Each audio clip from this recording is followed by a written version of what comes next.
Dans ce monde-là, le monde dangereux dans lequel nous sommes, on ne lutte pas n'importe comment. Tu peux dire que tu es tranquille dans ton coin et tout, mais les gens vont quitter de chez eux pour venir t'embêter, pour venir te déranger. C'est comme ça que le monde est fait. Tu peux dire que non, moi je suis dans mon coin, je dérange personne, j'embête personne, ouais, ça va. Les gens vont venir t'embêter. C'est pour ça qu'il faut que tu sois prêt. Il faut que tu sois prêt, il faut t'apprêter que les gens vont venir t'embêter. Mais dans ce monde-là, il y a deux formes de lutte. Il y a la lutte dans le monde visible. Ça, là, c'est la lutte qui fait beaucoup de bruit. Et il y a la lutte dans le monde invisible. Ça, c'est la vraie lutte. Parce que quand tu as déjà gagné dans le monde invisible, dans le monde visible, ce n'est qu'une question de temps. Mais seulement, il y a un problème. Parce que comment je dis aux gens, amenez votre problème dans le monde invisible. Amenez votre problème au-dessus des nuages. Les gens pensent que, oh, ça y est, je m'avais trouvé un marabout, je m'avais trouvé un ganga, je m'avais trouvé, je ne sais pas moi, le plus grand sorcier du quartier, je m'avais trouvé des gens qui sont dans les sectes et tout. C'est ça le monde invisible. Mais non. Quand tu vas dans le monde invisible, il faut savoir qui invoquer. Il faut savoir qui invoquer. Et je te ramène au livre de la Bible, dans la Genèse. D'après toi, quand tu lis les premiers versets de la Genèse, le chapitre 1 et chapitre 2, qui a créé le ciel, la terre, la lune, les étoiles et tout? C'est lui qu'il faut invoquer. Dans le chapitre, Genèse chapitre 1 plutôt, qui a créé le ciel, la lune, les étoiles, la mer, les plantes et tout, même l'homme? C'est celui-là qu'il faut invoquer.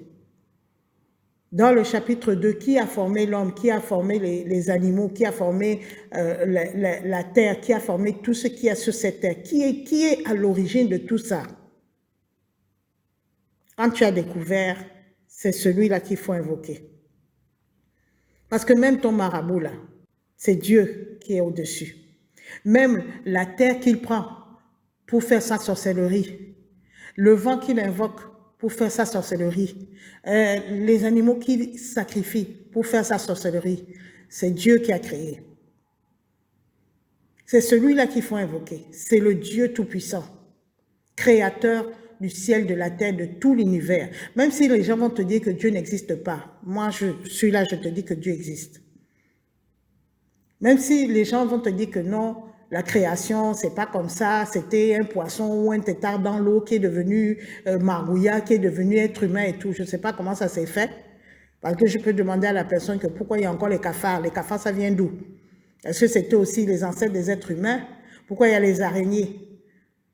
Hein? Pourquoi il y a des choses qu'on ne peut pas dire que ça évolue de l'être humain ou du tétard qui était dans l'eau? Il y a quelqu'un qui a créé ça. C'est lui qui est le Tout-Puissant. Moi, c'est celui-là que j'invoque. Seulement, tu vas peut-être te lever un bon matin et dire que, oh, j'ai entendu le message de l'actrice secrète. Elle a dit, si tu veux gagner les guerres, il faut aller dans le monde invisible. Tu invoques Dieu. OK. Mais avant d'invoquer Dieu, il faut d'abord te laver.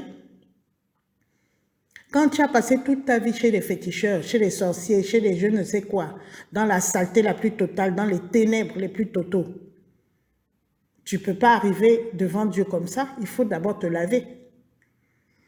Parce que dans la maison de Dieu, on ne reçoit pas la saleté. À la porte seulement d'entrer, on va te dire que tu ne peux pas rentrer. Ton vêtement n'est pas conforme. Ton odeur n'est pas conforme. Les démons qui sont autour de toi ne peuvent pas rentrer dans la demeure de Dieu. Tu ne peux pas rentrer.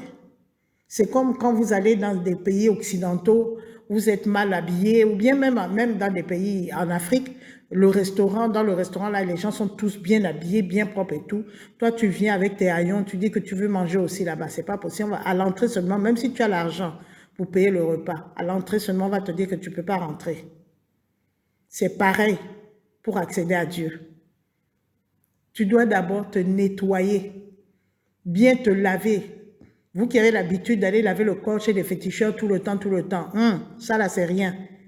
Il faut nettoyer ton âme. Il faut nettoyer ton âme. Il faut nettoyer ton âme.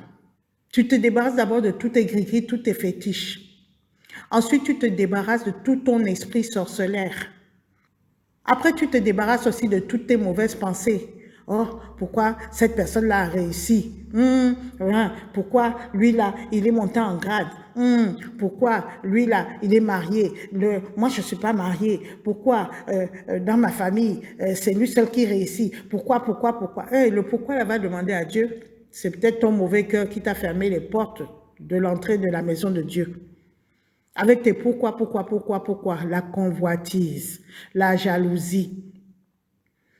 Tu penses que tu vas rentrer dans la maison de Dieu avec tout ce fardeau-là parce qu'on t'a dit non, il faut amener le problème dans l'invisible. Tu viens avec ton fardeau de jalousie, de convoitise, de sorcellerie. Tu te pointes à la maison de Dieu. Dieu, je veux rentrer dans ta maison. Dieu, même pas Dieu. Les gens qui sont à la porte vont dire que madame, monsieur, désolé, il faut d'abord aller vous nettoyer. Il faut d'abord aller vous nettoyer.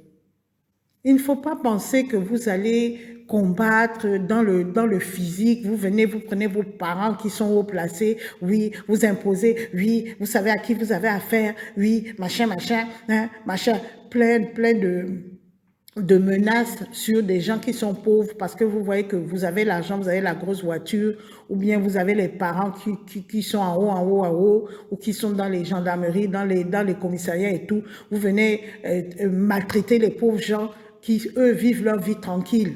Mais vous oubliez une chose.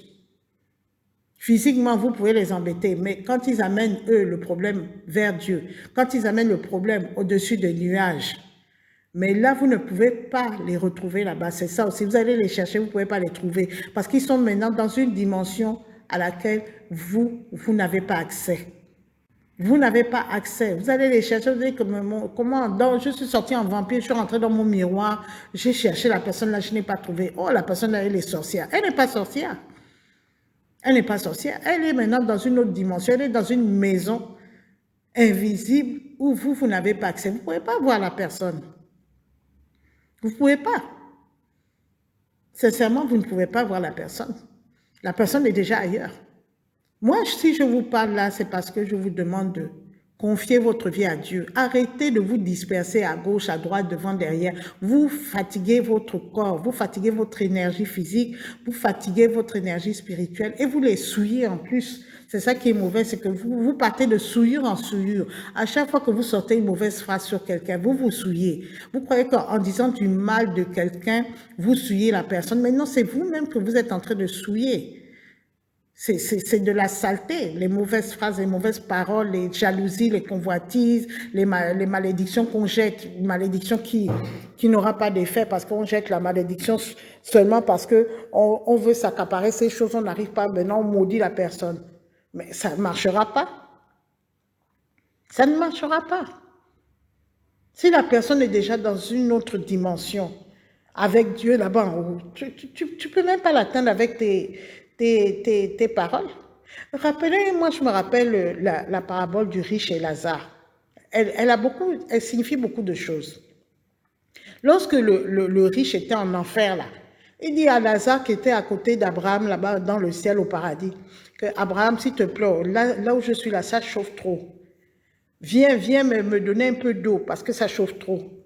Lazare a dit quoi? Que la distance qui est entre toi et moi, elle est tellement grande que je ne peux même pas venir t'aider. Vous voyez? Je ne peux pas venir t'aider. La distance qu'il y a entre les gens qui vivent dans les ténèbres et ceux qui sont dans la lumière divine, elle est tellement grande que les sorciers vont chercher, même dans leur plus grande sorcellerie, la plus totale, que la personne là est où, parce qu'on m'a mandaté pour tuer la personne là, pour détruire la personne là, mais je ne la vois pas, je ne peux pas l'atteindre, je ne sais pas même où elle est. Mais c'est normal. C'est normal, la distance est tellement grande, tu ne pourras pas la voir, tu ne pourras pas l'atteindre. La personne s'est mise au-dessus des nuages, toi tu es encore en bas des nuages. C'est pas possible. C'est pas possible. Arrêtez de vous lancer dans des choses qui n'amènent nulle part, si ce n'est qu'en enfer. Et le problème, c'est quoi? Le problème, c'est que quand tu rentres dans ces choses-là, tu prends des gris-gris, tu mets les gris-gris dans ta maison, tu mets la sorcellerie là-bas, tu mets ce que la secte t'a donné là-bas, tu mets ça. Le problème, c'est que tout est transmissible à la descendance. À chaque fois que tu fais du mal, c'est ton enfant que tu maudis.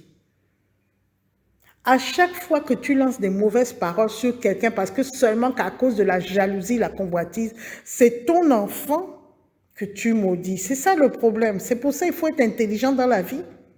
Quand tu es intelligent, là, tu regardes, oh, moi je m'en vais chez le féticheur. Je regarde le féticheur, là où il habite, je regarde ses enfants, je dis, oh non, pardon, à côté. Je m'en vais chez Dieu, je regarde Dieu, je dis, ouais, lui il peut me donner ça, ça, ça. Il faut être comme ça. Il faut être un peu intelligent. Qu'est-ce que Dieu peut me donner? Voilà, voilà, voilà, voilà, voilà, voilà. Voilà ce qu'il a donné à d'autres. Voilà les témoignages. Voilà, voilà. Qu'est-ce que le féticheur là peut me donner? Ah, il va peut-être me donner un grand poste ou bien un mari riche. Mais dans le mariage là, c'est que problème. Dans le poste là, c'est que des problèmes. Et puis au fur et à mesure, tout se dégrade. Et mes enfants, ça ne va pas. Les enfants sont délinquants, sont ceci, sont cela. Ils ne m'écoutent pas, ils m'insultent, ils me frappent et tout. Voilà, il faut réfléchir dans la vie. Il faut avoir la tête. Il ne faut pas seulement se lever pour dire que non, moi j'ai un grand féticheur derrière moi, je suis puissant. Ou bien j'ai un grand type qui est derrière moi, je suis puissant. Non, ça c'est vraiment, c'est les petits feux de paille. Il faut réfléchir. Dieu nous a donné une intelligence. Il faut réfléchir. Il faut savoir qui invoquer et comment l'invoquer pour être gagnant dans ce monde-là. Il faut savoir qui invoquer, comment l'invoquer pour être gagnant dans ce monde. Je pense que j'ai assez parlé. Je ne vais pas aller plus loin. Chacun n'a qu'à réfléchir dans sa tête. Et le seul conseil que je vous demande, allez prendre votre Bible, lisez, et vous allez comprendre ce que je dis. À bon entendeur, salut, et que Dieu vous bénisse.